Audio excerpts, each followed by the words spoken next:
Hi! நேற்று 7 hours snowfall ஆச்சு. இன்றைக்கி மார்னிங் ஸ்னோ எல்லாத்தையும் அங்கங்கே ஒதுக்கி வச்சுருந்தாங்க. அதே மாதிரி இன்னைக்கு காலையில் வெயிலும் அடிச்சுது.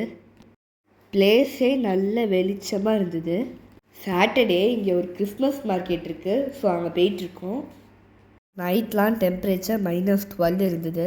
ஸ்னோவில் கால் வச்சா கொஞ்சம் ஸ்கிட்டாக தான் சேருது.